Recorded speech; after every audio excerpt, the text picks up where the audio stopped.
Hello, this is Sarah Brash, and welcome back to my channel. So tonight I want to talk about, well, there's a number of videos that I want to make, a number of things I want to talk about.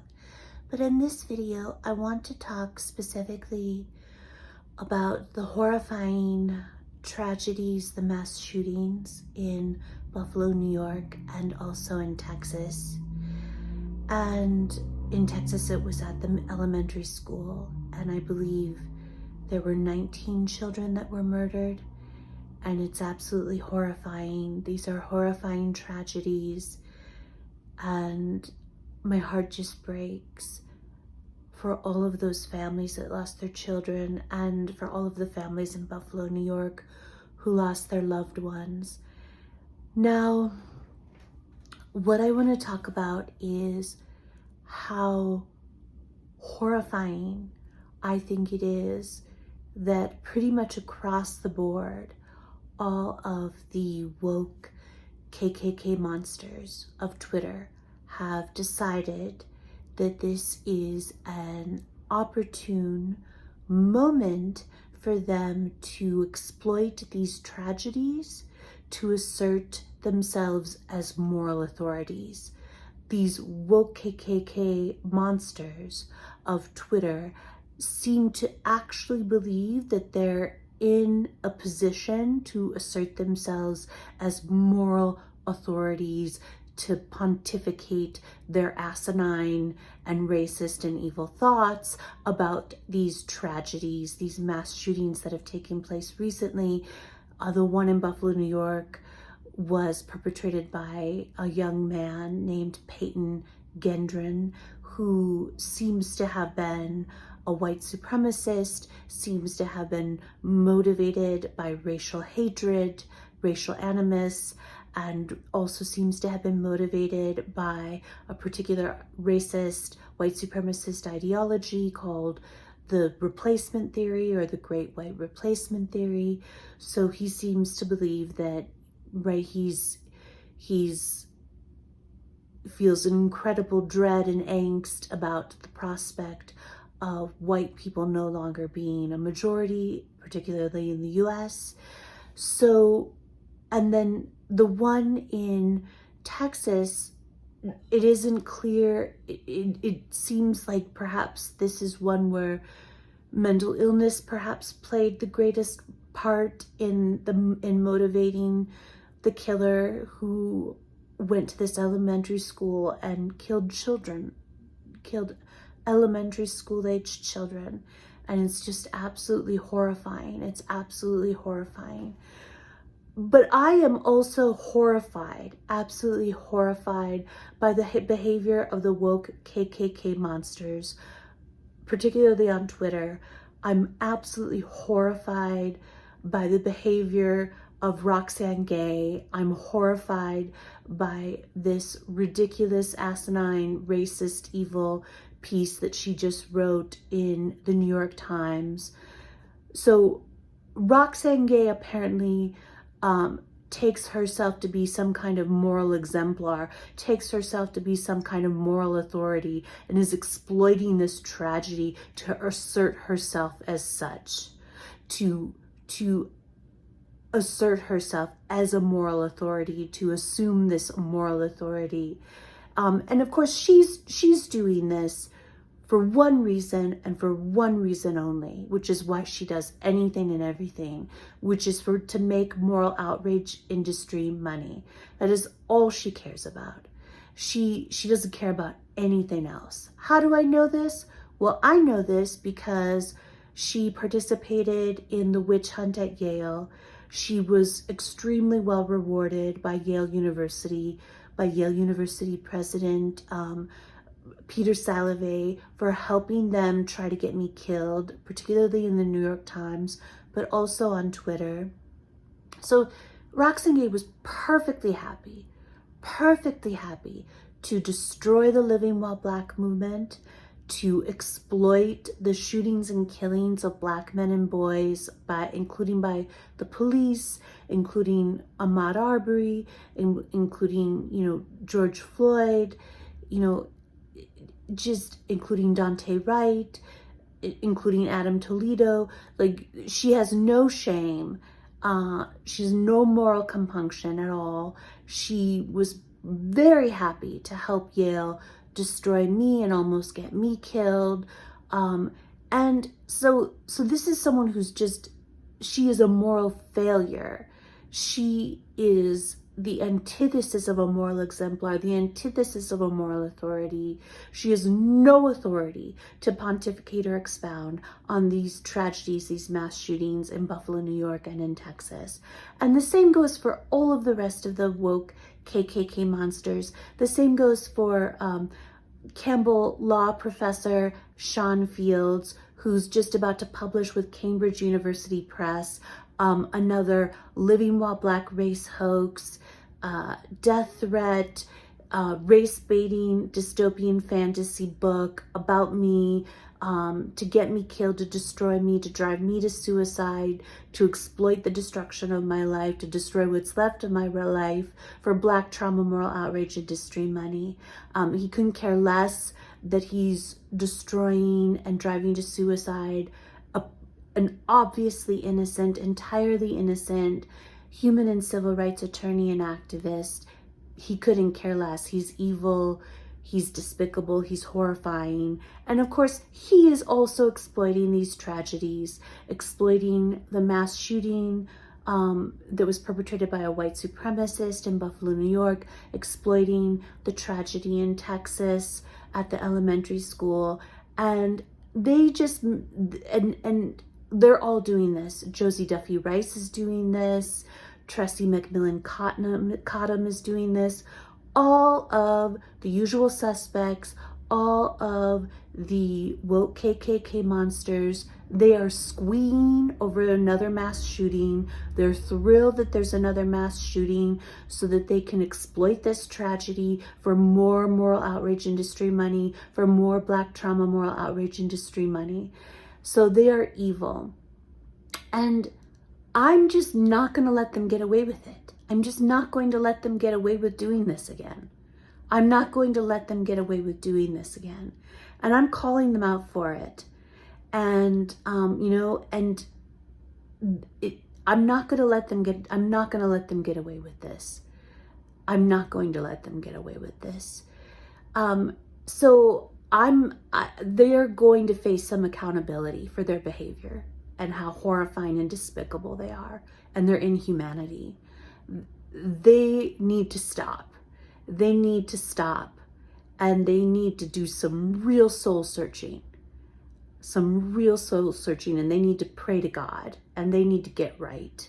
They need to get right. Because what they're doing is venal, it's vile, it's despicable, it's reprehensible, and I just not going to stand for it. So also, the thing about it, that an aspect of this that makes me so horrified and so incensed is that they have been trying to get me killed for 4 years. A private citizen, nobody, a completely innocent Yale grad student, someone who could not be more obviously innocent, a private citizen, nobody. And they've been accusing me of being a white supremacist, a Nazi, of trying to lynch Black students at Yale. The most horrifying, asinine, ludicrous, disgusting, reprehensible accusations against me, disparaging me, and castigating me. And this puts my life in the gravest of danger. I was in hiding for my personal safety for more than 3 years. I was deluged by death and rape threats. I still am. I'm still intermittently suicidal. I'm struggling to survive. I'm living in poverty. I'm struggling to survive. I'm struggling to stay off the streets. I'm struggling not to kill myself. I've been living in a state of constant terror for the past 8 months because of Richard Painter and his goons, who are still to this day doing everything that they can to try to destroy what remains of my life, get me fired, disbarred, expelled, prosecuted. And all I'm trying to do is get justice, restore due process and equal protection at Yale, and, save my life and career, have some semblance of a life. And they just aren't going to let me do it. They aren't going to let me do it. And so what is so wrong and horrifying and evil about this with respect to these tragedies in New York, in Buffalo, New York, and in Texas, these recent tragedies, is that these woke KKK monsters have wasted the past 4 years. Instead of addressing the very real problems that we have in the US with racism, with mental health, with and all of them have been stigmatizing me and stigmatizing mental illness and persons with mental health disabilities. It's disgusting. It's disgusting what they've done. Every single one of the woke KKK monsters has smeared me as a dangerous, delusional, violent psycho, doxed me, swatted me, to try to avoid facing accountability for what they did to me during the witch hunt at Yale after the Living or Napping While Black hate crime hoax at Yale. What is so disgusting about this is just imagine for one moment the money, the time, the resources that have been expended to vilify me on a global scale as some kind of Pol Pot figure, to get me killed, to drive me to suicide for 4 years. Me, a private citizen nobody. Just think of the resources that have been expended during the past 4 years attacking me as a white supremacist when I'm the antithesis thereof. I'm an innocent human and civil rights attorney and activist, lifelong. And everyone knew this. Everyone has always known this. And just think of the money, the time, the energy, the resources that have been expended into vilifying me as a white supremacist. Roxane Gay refers to me as a white supremacist. She says I am a white supremacist. Tim Wise on MSNBC with Joy Reid and Chris Hayes accused me of trying to lynch Black students at Yale. Just think about that for a second. Think about the resources that have been expended by the fake news press and the Black trauma moral outrage industry, and think about what could have been done with those resources. Think about what could have been done with those resources to actually address issues like mass shootings, white supremacy, racism, police brutality, mental health crises. Think of what could have been done with all of that money. Millions and millions and millions of dollars. Think of what could have been done with all of that time, with all of that space and the fake news press. What could have been done to address real racism, real white supremacy, real police brutality, real mental health issues, the mental health crisis in the US. Think of what could have been done. Think of what could have been done. And this is another point I want to make. It is so dangerous.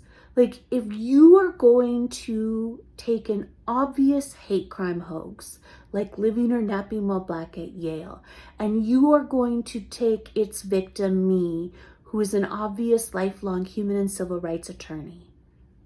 I dedicated my life to fighting oppression. I'm working on a Saving the World project. That's my Yale PhD dissertation, is a Saving the World project. And I'm analyzing how to minimize the oppression inherent in how we construct our social institutions as human beings. That's what I'm doing. And you're going to take me and you're going to hold me up as some kind of extreme alt-right, far right, dissident right, white supremacist, Nazi, like if I'm your Nazi, right? If I'm your Nazi, if I'm your Pol Pot, if I'm your Hitler, and we all know that Richard Painter loves to compare me to Hitler, if I'm that, if I'm the same as Hitler, then everyone is. And this is so dangerous because you have stripped yourself of the conceptual resources, of the linguistic and conceptual resources to actually address real white supremacists like Peyton Gendron, who might actually pick up an AR-15 and go into a supermarket in Buffalo, New York and shoot people because they're Black. You have wasted all of this time, all of this money, all of this resources on, holding me up as Hitler, as a Nazi, as a white supremacist.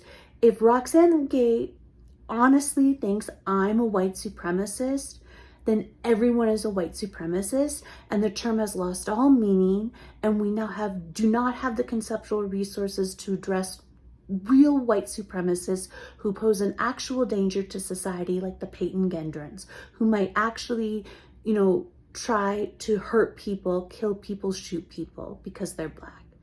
So this is why this is so dangerous and so vile for the woke KKK monsters to do this. It's so vile. And if they actually cared about racism, if they cared about police accountability and transparency, if they cared about police brutality, if they cared about white supremacy, if they cared about addressing the mental health crisis in the US, if they cared about finding ways to stop mass shootings, if they actually cared about these things, then they wouldn't have wasted the past 4 years pushing obvious living while Black race and hate crime hoaxes to demonize and target and drive to suicide and destroy white women. They destroyed the Living While Black movement by turning it into a race hoax and a blood sport to demonize white women. And they did this because it was a cheap, easy, and quick way to make Black trauma moral outrage industry money.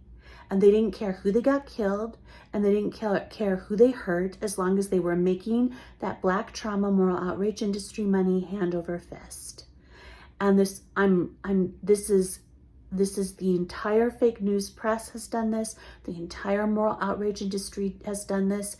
ACLU, New York Times, Washington Post, LA Times, Yale, the list just goes on and on and on and on.